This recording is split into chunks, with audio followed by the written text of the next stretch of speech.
Today I'm doing Hello Kitty for you. So I'm using an oval pan. I've made a frame that fits perfectly to the top of this cake. When cutting shapes with a template on fondant, I suggest that you not use an X-Acto knife. What happens with an X-Acto knife, fondant and gum paste is sticky, it has elasticity, so when you pull your knife through there, it'll tend to drag and pull and not make a really nice cut. This here is a very good tool. It's like a little tiny, this smaller than the other end, pizza cutter. And so what this does actually rolls over the fondant or the gum paste and cuts through it without that stretching that warps your finished product. And it gives you a nice kind of like flattened edge, sort of like if you were using a cutter. So this is a handy tool if you're working in cakes. Here I've got a combination gum paste fondant. I would say a quarter of it is gum paste. And now I'm going to roll this out, not too thin. So we're going to cut this out now. I've got on the cookie sheet so that it doesn't get warped. So we're going to start with the outside perimeter. So try with your hand to hold it. I suggest you make this frame at least 2 weeks in advance so that it's very dry so that you can easily pick it up and it won't crack when you place it on top of the cake.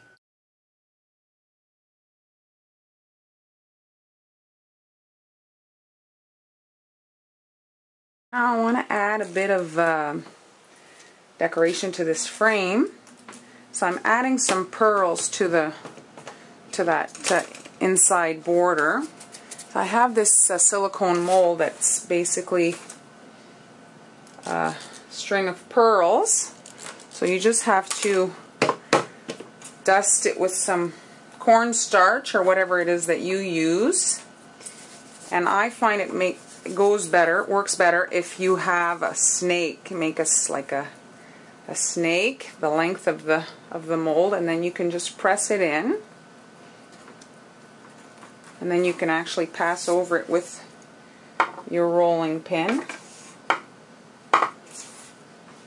And then with your thumb, you can remove the excess, pushing it back in.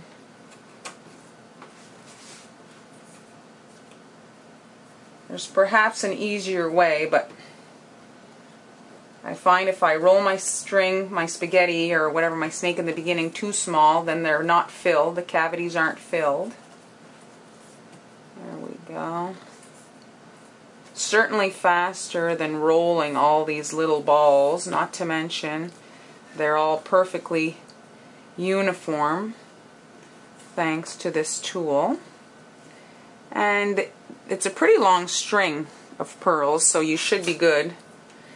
Well, depending what you're doing. I saw a cake that was wrapped the whole way up with this.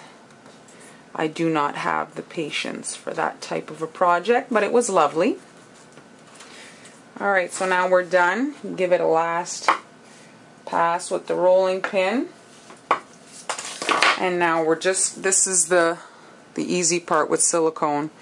You see, you can just pull it out and it pops right out. Now it broke, not a problem. These are just little beads, so they join up super easily.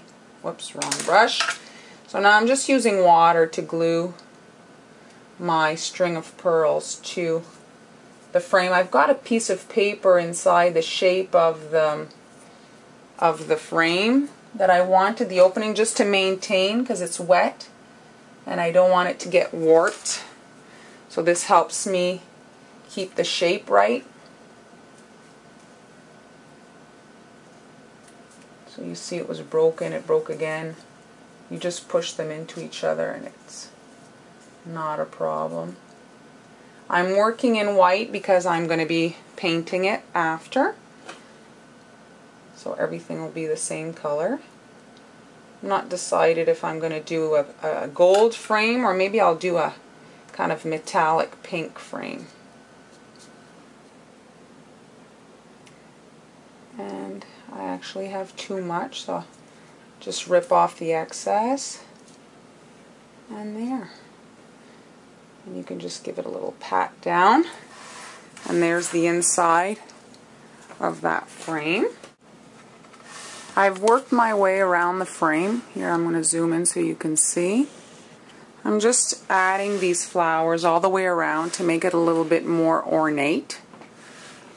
So just work your way around and have it fit in these little scallops. Here is the completed frame. We can see it's got flowers all the way around, and it's just now going to have to dry, and then it'll be ready to put on the cake. I decided to color my frame pink, so I'm spraying that, and it's the same pink as my cupcake toppers. And once I've got a pretty even coverage, I'm going to come back and spray it pearl. I want it to be shiny. Here's one of the cupcake toppers with my cake frame, and I want to tie the two together. I think I'm going to flood this area here in black, just to get some black on my frame. Just coax it into the crevices and it'll heal. Now I'm just quickly filling these areas out. This royal icing actually softened my gum paste, and if I was to do this project again, I would start the frame a few weeks earlier to give everything really ample time to dry. Here's the frame and the cupcake topper. I think that they tie in a little bit better together. Let's bring in a cookie. Here's the complete set, so everything kind of goes together. Going to painting this cake, I'm going to mask the top. I don't want to have any airbrush on there. So I'm putting an oval, I've measured it. I'm going to center this on my cake. So this will protect it from getting airbrush on it. And now I want stripes on it. So I'm going to mask again using tape. Oh, that one's not straight.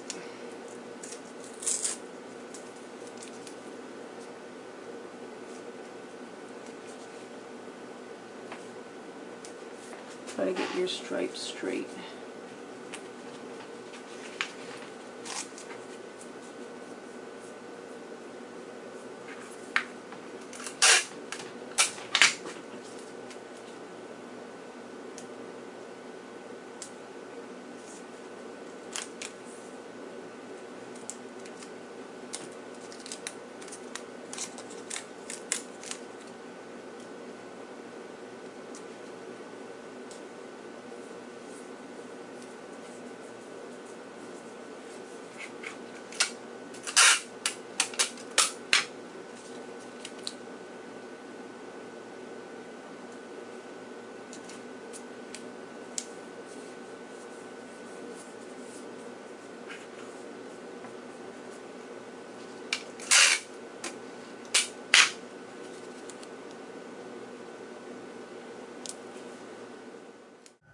I've got my cake all masked, and now I'm giving it a spray with gold color, going all the way around the cake, and then on top of that I'm going to spray it with metallic gold to get the shine.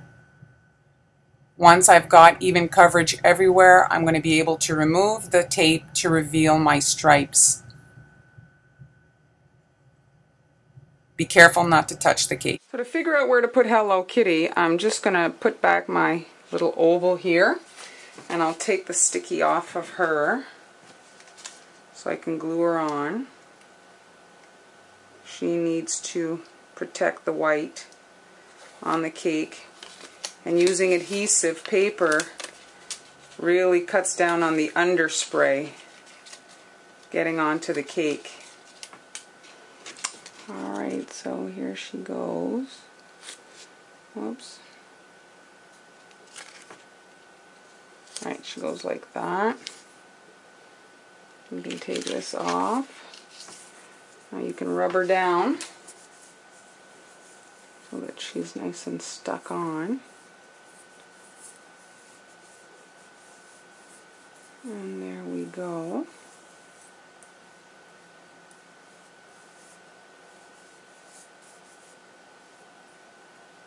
Okay.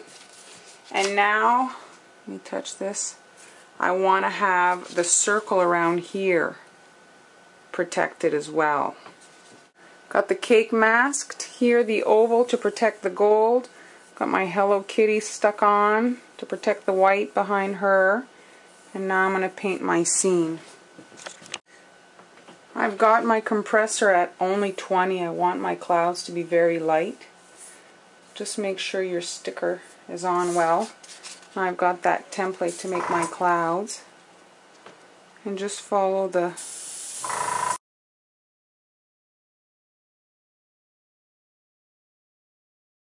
I've got my stencil protection. I want to have my grass there. There we go. And now I'm going to make a tree. I've got my little tree in place. My stencil. And just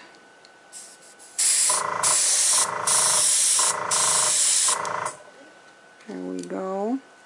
So I got a little overspray right here. Now I'm going to just airbrush the leaves for the tree.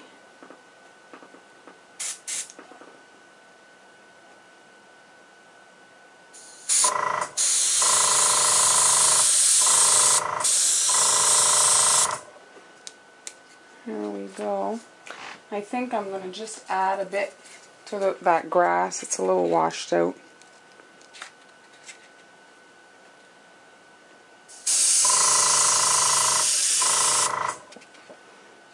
Now let's do another row. There we go. So let's see how she looks. So that's the cake there, exposed. So now we just have to do her shirt. Now I've cut out Hello Kitty's clothes. And I've put her back to protect the cake.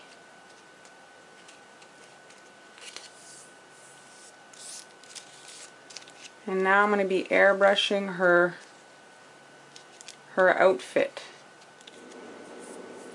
Alright, so light dusting of pink. Now I've replaced her little overalls to protect there, and we're going to dust here so it's a different color. Alright, let's see what we've got. Now that it's all airbrushed, there's just a little hiccup here, but I'll live with it. Now we're going to outline it. I'm using black royal icing, and I think it was a 3-tip to outline Hello Kitty here. It's easy to do. I have those lines and I can kind of guess where to go. Now I'm going to be using my template to just mark the eyes, to know where to pipe them to get them absolutely perfect, since that's the most important part of her face. And now I'm just adding a few other little details, some flowers and a few leaves. Now I've placed the frame around Hello Kitty. This frame was glued on with royal icing, and I got a couple of little cracks, and so I'm just doing some swirls to hide the cracks that I got.